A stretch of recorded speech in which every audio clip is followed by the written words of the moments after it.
You just wanted to say, Doc.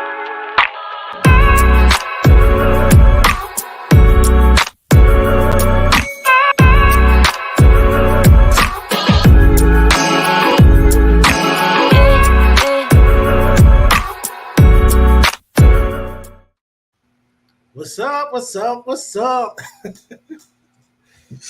Dr. P, thank you for having me again on your fabulous platform. I am here to talk about it. Thank you for hitting that live button really quickly. I appreciate it. Welcome to Real Talk with Dr. Pete, where we're live and we're hitting it hard, talking about real issues of life that applies to leadership and it applies to you growing and achieving your destiny. So the topic today is an interesting one. You know, I know you're a leader, you're a nursing home administrator, I am, and this whole thing about morale, when staff say morale is bad, and I have two different thoughts about that. Is morale bad when you love what you do? Whoa. I mean, talk to me a little bit about that. What you think? What are your thoughts about that? It's interesting when you say is morale bad when you love what you do, and I think we have to put ourselves in the perspective of the staff who are saying the morale is bad. I think for us we look at it a little differently as a leader. So when a staff are saying morale is bad, what does that mean? What's the root cause of the morale? And who's bringing it down? Is it the leadership that's bringing it down? Is it the staff that's bringing it down? We got to get to that root cause analysis. And I know you're going to take us there. You're going to drive us there. But, when we talk about morale, that's a huge thing. That's a huge thing because morale is AKA culture, right? The culture is bad. So, Dr. P, drive us there. I know you said you had a few thoughts on it. What are your thoughts and how do we fix it? Well, first of all, I think, when you love what you do, poor morale can still occur, because of various factors, like, workplace issues, burnout, lack of appreciation or recognition, and sometimes it could be personal challenges. Remember, there's a big push legislatively regarding trauma-informed care and trauma-informed communities. So when you look at staff members, they have trauma. They don't all of a sudden come to work and whatever they were dealing with outside of work goes away. I've had employees that were battered. I've had employees that lost where they live, but still had to come to work. I've had employees that were living out of a car because they got kicked out, but they still needed to work. So they came in, but they came in with a heavy heart, and so sometimes morale is external factors. It's not always the workplace induced, that's one. What do you think? What are your thoughts of that? It's very interesting that you said it because you're so right. Oftentimes what's happening in our personal life can come with us to work. We don't check our baggage at the door, as they say. So it comes into work, and if we had a bad day, now we're coming in with and we have a bad attitude. We go to our first patient. That patient gets a whiff of our bad attitude. We leave the room, go to the next patient. That patient gets a whiff of our bad attitude. And now those patients have a bad attitude because of how they were treated. So the next nurse comes in and she's excited to be there. She's excited to work with them. But that patient had a bad attitude and gave it to that nurse. And now that new nurse is infected with the bad attitude. So, one bad apple has rotten the whole place for the day, right? Because that first initial nurse had a bad attitude. And it's all because we didn't check our personal issues at the door. Now, you mentioned you've had people who have personal issues where they're living in a car. They're homeless. Their house just burned down. Sometimes it's impossible for us to check our emotions at the door. We are humans. Exactly. We aren't robots. We not AI. We don't just come out with canned responses. We are humans. So it's very hard sometimes. But I think what's important from a leadership perspective is we have that open door policy. So when somebody's having a bad day, they can come into our office, close the door and say, this is what I got going on. And we can empathize with them.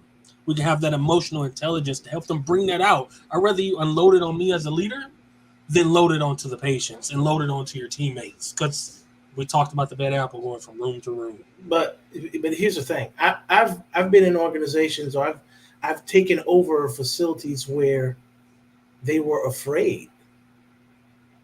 So you as a leader Yes. have to facilitate the environment by which your staff can freely come when they are challenged. That way, I mean, you say you have an open door policy, but do you? When they come to you, is it always negative, or they're always wrong, or when you're in a meeting and they give ideas, do you shut them down and embarrass them? To the point where they don't want to say anything. So a lot of times, not all the time, but we as leaders, we set the tone. Yes. We set the tone, and so when we come in there, we have to have an environment by which they can come and feel free. Now, be professional. Now, we're not talking about ratchet, sloppy, disrespectful. We're talking about professionally come with respect about your concerns and stuff like that, and we can handle it. And then at that time, you can give them the proper resources. If it's EAP, you know, employee assistance program that assists with several different areas, be it finance, mental health. You know, you can most companies offer that now as a resource to the employees, particularly after COVID. But Yeah. but the first aspect for me in morale development and the environment is leading by example. You got to demonstrate a positive attitude. You know, I'm a martial arts instructor. I teach taekwondo. When I'm free and stuff. But I was always taught when I was in the instructor program that when you walk into that school, whatever it is before you walked in, you leave it at the door, because what'll happen is the children will pick up that energy, and it's supposed to be that karate school is supposed to be full of energy, positivity, getting them to learn a form and skill and spar. You don't want to come in there humdrum and woe is me. And we're not saying that you're not going through, but this is where you are in charge of your emotions, and your emotions are not in charge of you as a leader. So demonstrate that positive attitude and commitment to the organization goals. Your behavior, it's your behavior. The leader's behavior sets the tone for the entire team. You're right. You're right. And the leadership sets the tone for the entire team. And so many leaders fail to realize that when they say the culture is bad, they think the solution is just a fire. Well, it's not just a fire. I'm very reserved and selective of who I terminate. And for me, I have to get to the root cause of the issue. Did I give them the tools? Did I provide them everything they need to be successful? So when we talk about, once again, the culture, it's, are we staying in our office and not going out and interacting with people? Are we keeping our door closed? Are we walking around with our earpieces in the ear, talking like we're more important than everyone else? Are we walking by call lights and not answering call lights? Woo!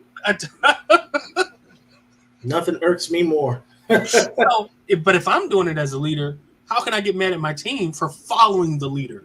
Since when don't we follow the leader?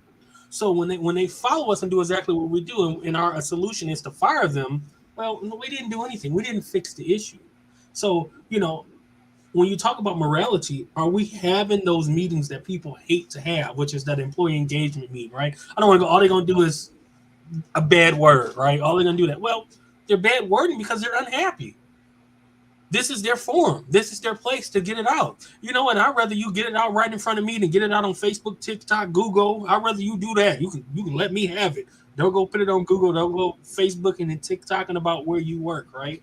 So I think with that being said, it starts at the top. And how are we evaluating the culture? What is our pulse on it? I used, when I worked at a facility during COVID, one of the systems that we had, and I was the only one in a 15 community nursing home that was doing this. We had that system that would alert, when you have a COVID positive, things like that. We sent the email or message to every staff member's cell phone. Well, what did I do? And they were able to text back and forth. I turned it around and I made it an employee engagement because it was anonymous, right? And I said, what do you like about your job? What do you dislike about your job? And I started getting feedback from there, and I got way more feedback because it was anonymous. Right. And that's how So you improve I'm gonna employee. take it a step back a little bit. I know I talked about one of the first things you do is lead by example, and that while that is true, when we talking about improving morale, you gotta you gotta look at who you bringing in. Do they align with the vision and the goals of the organization? Uh, do they? Or are you just hiring again, like we spoke before, for skill? And then they come in, I got a pause. yeah, Yeah, and they have a pulse, and we need you bad. Here, take these keys. I need you on the cart tomorrow. man, But listen. we haven't taken the time to really assess and really ask those interview questions that says, was there ever a time when you disagreed with your boss, and what was that look like, and how did you handle that? Was there ever a You know time why when we don't do that? You know why we don't do that? Because if I don't hire you, I gotta take the keys at 3 o'clock. So let me hire you, because better you than me. So I think when we're talking about improving morale, it really starts at the door when you're in your hiring process to make sure that those that are being hired align. And then during after they're hired, during that 90-day process, we're still checking you out and making sure that your values and your work ethic aligns with that of the organization. The other thing, other than leading by example, is communication. Uh, I get that a lot. When I do little surveys with the staff when I come to a building or whenever I'm going somewhere, and one of the big things they always say is poor communication. That cascade of information that we learn from the corporate world. The corporate gives um, a directive or mandate, and it flows through the leadership down to the line staff. A lot of times there's a break in that. The line staff doesn't know what the leadership knows, and sometimes it causes a little bit of hardship. So communicating effectively is another um, component of improving morale. Communicating now, it's a two-way thing too. Now it can't be just us communicating to them, but we have to learn to listen and communicate and through our communication with them. So sometimes it's them talking and not us talking. You said something key. Communication is two ways. Yeah. And if oftentimes for people, if we're talking, we're not listening. See, what I have to teach the staff, and I had to learn it myself, and I'm continuously learning it according to my wife, is I need to listen to process. How many times do you talk to people and you say something, the moment you get done, there's no pause. They didn't digest the information. They were already thinking how they was gonna combat you. Guilty as charged. I think we all have that. Because we don't want to forget. We want to just say our piece. So we're not really listening to uh, um, give a thoughtful answer or wait or let them get their words out. We're just listening so that we can find that empty spot where we can get our words across. But that's not how it works. A couple weeks ago, I did a drill with my leadership team where I put them in a circle and I turned them around, facing outside of the circle, and I told them there was about 14 of them. So I said, "All right, I need y'all to count from 1 to 14. Only one person per number. You can't count over each other. Every time you count on each other, or somebody says the same number or talks on top of each other, we start all over again." Ooh. And so they learn quickly that, wait a minute, I have to listen. And even within that drill, as soon as I said go, one, somebody was quick to say theirs because they were impatient. They wanted to make sure they got their words in, right?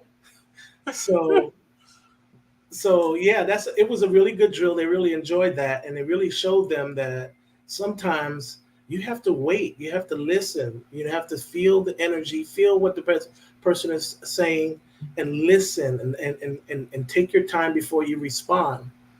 So it was a great little drill. So communication is another aspect. Another aspect is appreciation. I appreciate you. I got you a pizza party. You know, so it doesn't have to be a big thing. It could just be a card. It could be a chocolate bar. It could be, Pizza hey, party. the other day the leadership team was talking about you. We heard about that you're always available for the staff. You're always helping on every unit. Appreciate you for doing that. You raising, there's a buzz about your name, so good work. Simple things like that to let them know that they're recognized is important. And then you do those other things like 5 year, 10 year, 15 year, 20 year birthdays and stuff like that. But appreciation goes a long way. Man, let me tell you how I appreciated this one nursing home I worked at. Um, they were used to having canned Christmas parties, and this is a nursing home in Detroit. I was the sixth administrator their year. That year, I came in after L citation. They didn't think I was going to last past the day I started, past the interview, and I showed appreciation differently. So for my leadership staff, I had a catered Christmas party, so it was catered in, and I paid for it out of my pocket, which unfortunately, we didn't have petty cash. So I paid for it out of my pocket. And then I also had masseuse come in, and it wasn't expensive, right? I reached out to the local massage therapy school and said, "Hey, you got students that need hours? I got, I got, I Oh, got that's a good staff who want idea. massages. Hey, isn't that a good idea? I got staff who want massages, right? My leadership team, unless they watch this to this day, and that was 4 years ago, had no idea I brought a school out. These were masseuses that I took care of, but it was something different, something they had never seen. And then what happened was we had so much food left over, not intentionally, but it happened, that then I started calling in the rest of the staff to come on down, get some of this catered food. And if there was time left, which there was time left, right? They also got massages. Now that showed, a different level of appreciation that they had never seen. And when I see some staff to this day, they talk about it. They say, we ain't never gotten a massage since you left. I That's bet you cool. did. I might have to steal that idea. That's Man, not it's a bad. brilliant man. I've done that. I've rented out theaters. People think theaters are expensive. During COVID, there was a time to rent out a theater. You were able to rent out a theater for $100. Now, people Yeah. say, people we can't get together. Why? We work in this building all day together. What's the difference from us getting in the movie theater? We're in this morning meeting together. We can go into a big spacious movie theater. So I would do like Friday nights where we would have families come out, and I rented out the movie theater for $100, $200. You had to cover your own popcorn and pop, but that shows appreciation. It's Yeah. relatively inexpensive for us to rent out a theater, get a new movie, and then have them bring their kids and things. That's the level of engagement. People walking up, I'm shaking their hand. Hey, thanks for coming out, right? I understand if the staff couldn't make it this Friday because you work midnights or whatever, we would do it on the opposite Friday so the opposite set of people can come in. I would call around a famous Dave. That was one of my favorite places to call.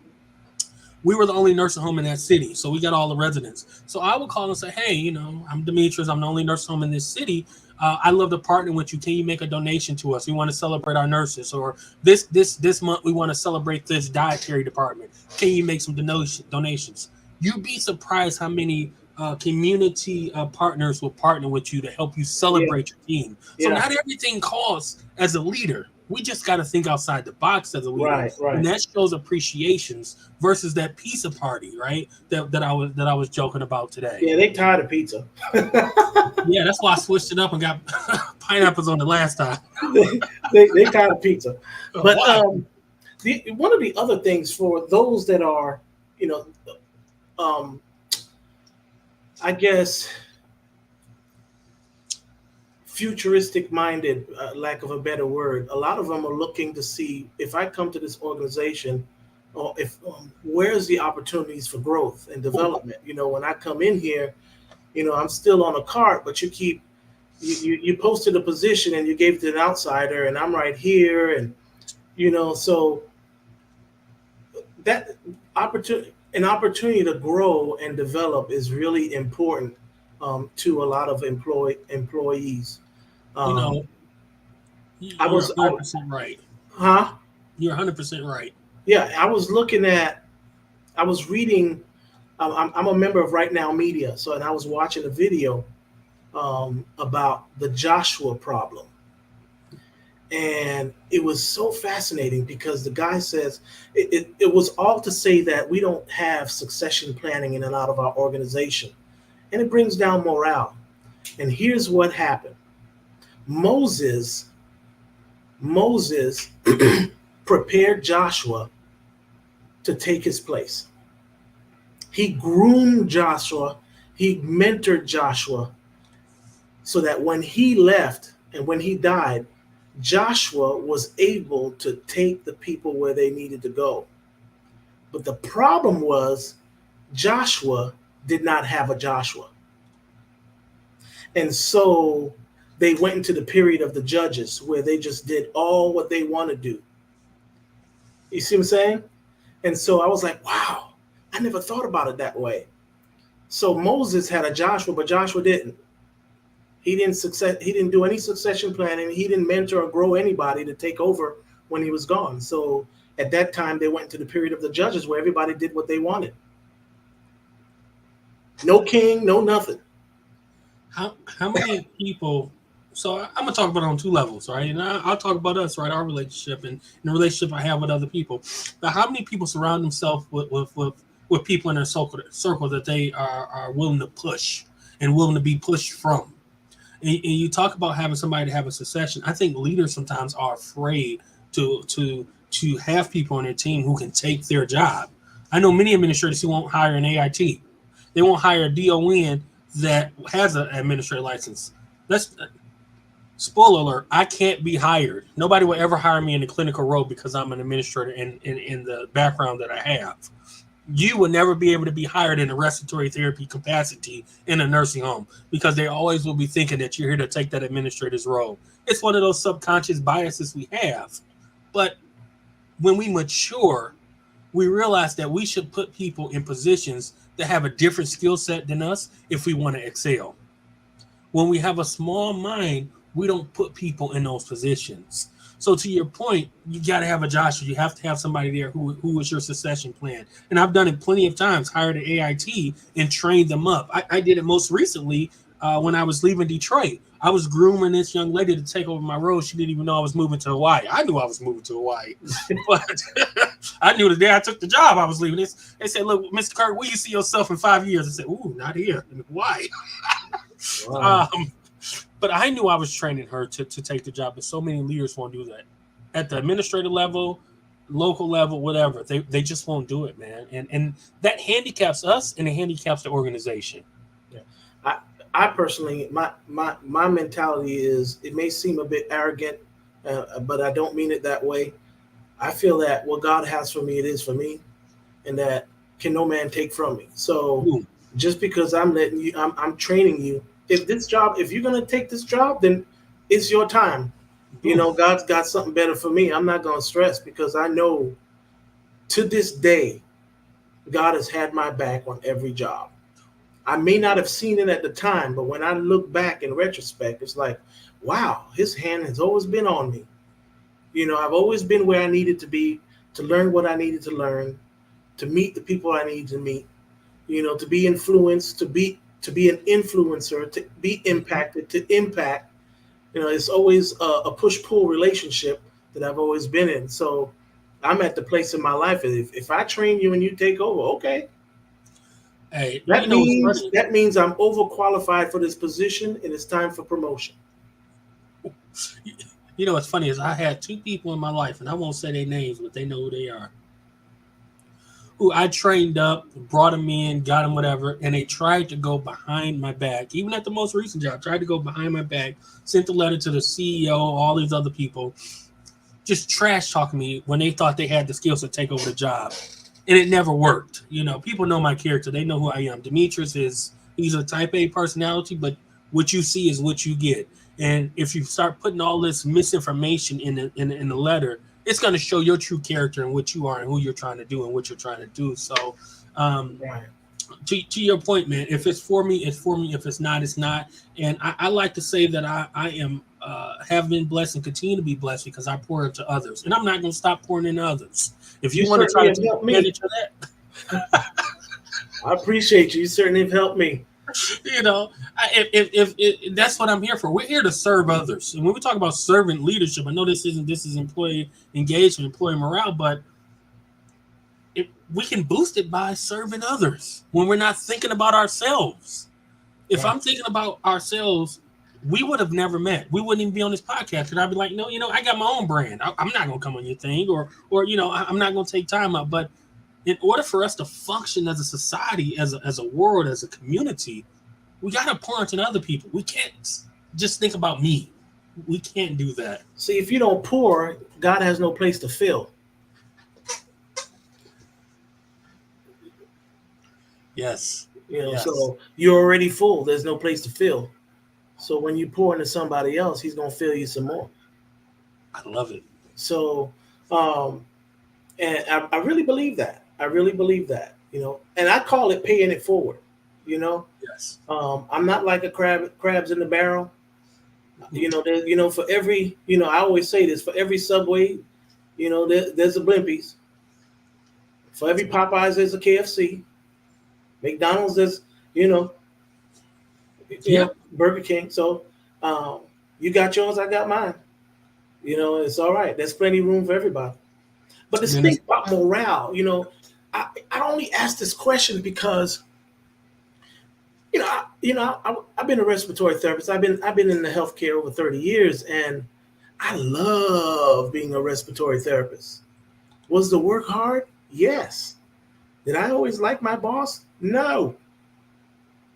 Was I tired when I went home? Yes. But did I go back and do it again? Yes. Because I loved what I do. So my morale was always fine. But that's not to say that they're not external factors that might hinder or impede morale, a good morale. So even though the idea of loving what you do might boost your morale, there could still be external factors that challenge that. well So said, Dr. Pete. a workplace environment, lack of ability to grow, you know, not leadership, not fostering a positive environment, not leading by example, all those things are not hiring um, appropriately, using good hiring skill methods to build and retain individuals. So those are all part of it. Well said. With Well, that said, thank you for this session and thank you for having a conversation with me. I hope it hey, was enlightened. I hope the folks out there on the different platforms. I would love to hear what you have to say about it. What's your take on morale? Um, is there such thing as bad morale when you love what you do? hey, Dr. Pete, Hey, let's you, talk you about it. you say thank you for the session. Hey man, thank you for the session. I appreciate the invitation when you share with us. I know you're getting ready to take us out, but tell the people how they can follow you. I know you do great Oh, things here on you go TikTok. You're again. professional coach. You do all this stuff. So Well, you know, all my platforms are I'm Dr. Pete. IMDRPETE, with the exception of Facebook is I am Dr. Pete. So my YouTube is at I'm Dr. Pete. My website is I'mDrPete.com. My TikTok is I'm Dr. Pete. So um, feel free to subscribe to my channel on YouTube. This kind of stuff right here is what we talk about, all things leadership, different aspects of leadership. I've got topics like leadership begins at home. If you want to learn how to be a leader, the home is good ground. Good ground. You learn how to budget, you learn how to listen, you learn how to communicate, you learn how to provide resources, you learn how to set a vision, you learn how to set a support, you learn how to shut up and don't talk when you're not supposed to talk. You learn a whole lot right there in the home as a leader. So that's on there. I got stuff on emotional intelligence. I got stuff on goal setting, how to achieve your goals, how to work towards your goals. And if anybody needs help with that, just link up with me, connect with me on I'mDrPete.com, and I'd be happy to assist you. hey man, I appreciate it. I appreciate the opportunity, and I'm just blessed to be here. So thank you so much. Man, I enjoy it. I enjoy it with you, man. You always bringing it live. Thank you. Thank you. All right. See you soon.